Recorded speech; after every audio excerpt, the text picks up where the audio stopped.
नमस्कार दोस्तों, अब हम सीखेंगे बीएड के लेसन प्लान बनाने के बारे में। हमने एक लेसन प्लान पहले बनाया है और आज दूसरा लेसन प्लान बनाएंगे। सब्जेक्ट है अपना मैथमेटिक्स और आज का प्रकरण रहेगा प्राकृत संख्या है। लेसन प्लान बनाने के लिए वही 3 कॉलम बनाएंगे: क्रमांक, संख्या, शिक्षण उद्देश्य और अपेक्षित। पहला शिक्षण उद्देश्य लेंगे ज्ञानात्मक और ज्ञानात्मक के अंदर 2 बिंदु लिखेंगे। दूसरा शिक्षण उद्देश्य लेंगे अवबोधात्मक, अवबोधात्मक भी 2 बिंदु लिखेंगे। तीसरा शिक्षण बिंदु रहेगा ज्ञानोपयोग, उसके बाद कौशलात्मक, उसके बाद अभिरुचि और फिर अभिवृत्ति। ये पूरे 6 शिक्षण उद्देश्य लेके हमें इनके बारे में 2-2 बिंदु विशिष्ट उद्देश्य पूरे हो जाने के बाद शिक्षण विधि करेंगे। शिक्षण विधि में व्याख्यान विधि, शिक्षण प्रविधि में प्रश्नोत्तर विधि। फिर लिखेंगे सहायक सामग्री और सहायक सामग्री में लपेट फलक, चौक, डस्टर, संकेतक एवं समस्त कक्षापयोगी शिक्षण सहायक सामग्री इत्यादि। फिर हमें प्रस्तावना कौशल करना है और प्रस्तावना कौशल के लिए पूर्व ज्ञान। पूर्व ज्ञान में हम लिखेंगे विद्यार्थी संख्याओं के बारे में सामान्य जानकारी रखते हैं। संख्याओं अर्थात हमने पढ़ा था प्राकृत संख्या, प्रकरण दिया था प्राकृत संख्या का, तो उसी पर हमें प्रस्तावना प्रश्न तैयार करने हैं। प्रस्तावना प्रश्न में 3-4 प्रश्न ऐसे हो जिनके आंसर बच्चे आसानी से दे दें और एक अंतिम प्रश्न 4था या 5वां ऐसा हो जिसमें बच्चे कंफ्यूज हो जाए और उसे हम उद्देश्य कथन। तो हम प्रस्तावना प्रश्न का पहला प्रश्न लेते हैं। बच्चों, आपकी कक्षा में दरवाजे और खिड़कियों की संख्या कितनी है? बच्चे आसपास में नज़र डालेंगे और दरवाजे और खिड़कियों की संख्या बताएंगे। जैसे बच्चों ने बताया कि 2 दरवाजे और 4 खिड़कियां हैं, तो हम इसी आंसर से अगला सवाल करेंगे कि आपको कैसे पता लगा कि कक्षा में 2 दरवाजे और 4 खिड़कियां हैं? बच्चे कहेंगे कि गिनती करके। फिर हम प्रश्न करेंगे कि गिनती करने के लिए आपने किन संख्याओं का प्रयोग किया? बच्चे जवाब देंगे 1, 2, 3, 4, 5। हम फिर से सवाल करेंगे कि 1, 2, 3, 4 ये सभी किस तरीके की संख्याएं हैं? बच्चे जवाब देंगे कि ये सभी प्राकृत संख्याएं हैं। फिर हम अपना अंतिम प्रश्न करेंगे कि प्राकृत संख्याओं के बारे में आप क्या जानते हो?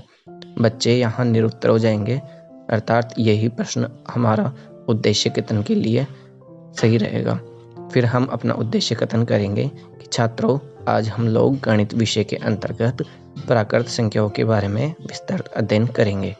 फिर हमें इसका प्रस्तुतिकरण के लिए वही हमें 5 कॉलम बनाने हैं और 5 कॉलम में से पहला कॉलम है शिक्षण बिंदु, दूसरा छात्र अध्यापक क्रिया, छात्र क्रिया, विधि या प्रविधि और श्यामपट्ट सार।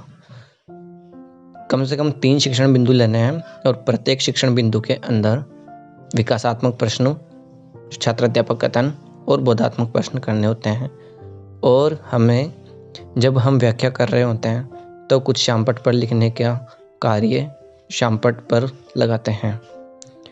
जैसे प्राकृत संख्या या प्राकृतिक संख्या किसे कहते हैं, इससे संबंधित प्रश्न हमने लिया कि प्राकृत संख्याओं के बारे में आप क्या जानते हो? बच्चे जवाब नहीं देंगे, तब हम कथन करेंगे और प्राकृत संख्याओं के बारे में बच्चों को बताएंगे।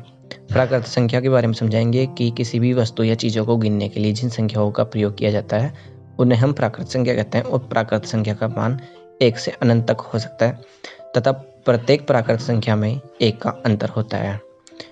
छात्र क्रिया में लिखेंगे विद्यार्थी ध्यानपूर्वक सुनेंगे और मुख्य बिंदुओं को पुस्तिका में लिखेंगे।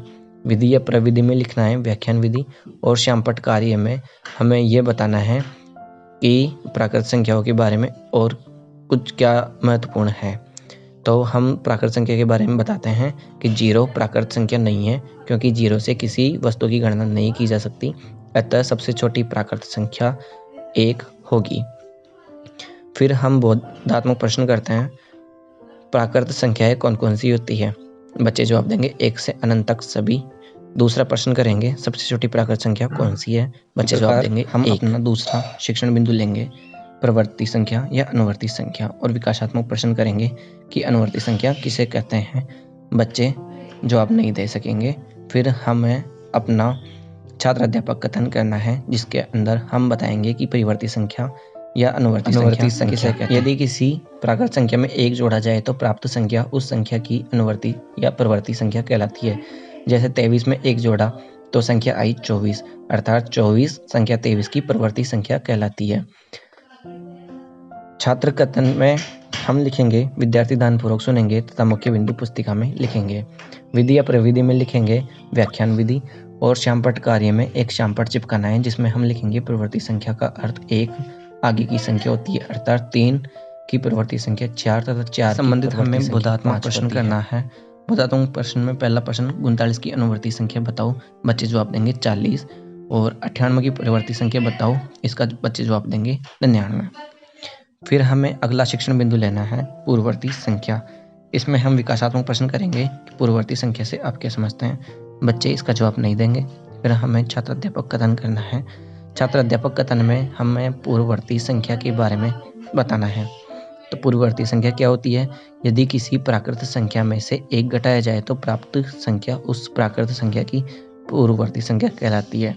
जैसे हमने 32 में से 1 घटाया तो संख्या आई 31, अर्थात 31 संख्या 32 की पूर्ववर्ती संख्या कहलाएगी। छात्र क्रिया में हमें लिखना है कि छात्र ध्यानपूर्वक सुनेंगे और मुख्य बिंदु पुस्तिका में लिखेंगे। विधि या प्रविधि में हमें लिखना है व्याख्यान विधि, और श्यामपट्ट कार्य में हम लिखेंगे कि पूर्ववर्ती संख्या का अर्थ 1 पहले की संख्या होती है, अर्थात 7 की पूर्ववर्ती संख्या 6 तथा 6 की पूर्ववर्ती संख्या 5। इस शिक्षण बिंदु से संबंधित हमें बोधात्मक प्रश्न करना है। बोधात्मक प्रश्न में 60 की पूर्ववर्ती संख्या क्या होती है, बच्चे जवाब देंगे 59, और 71 किसकी पूर्ववर्ती संख्या है, बच्चे इसका जवाब देंगे 72। इसके बाद हमें मूल्यांकन प्रश्न करना है, और मूल्यांकन प्रश्न में वस्तुनिष्ठ प्रश्न करने हैं, अर्थात अभ्यास वाले ऑप्शनल क्वेश्चन। उसके बाद 2 रिक्त स्थानों की पूर्ति कीजिए, ऐसे प्रश्न करने हैं। 2 लघुरात्मक क्वेश्चन जो छोटे प्रश्न हो एक लाइन के, वो करने हैं, और 1 निबंधात्मक प्रश्न जो कि बच्चों को गृह कार्य के तौर पर देना है, और उसके बाद लिखेंगे, और इस तरीके से हमारा दूसरा लेसन प्लान कंप्लीट हो जाएगा।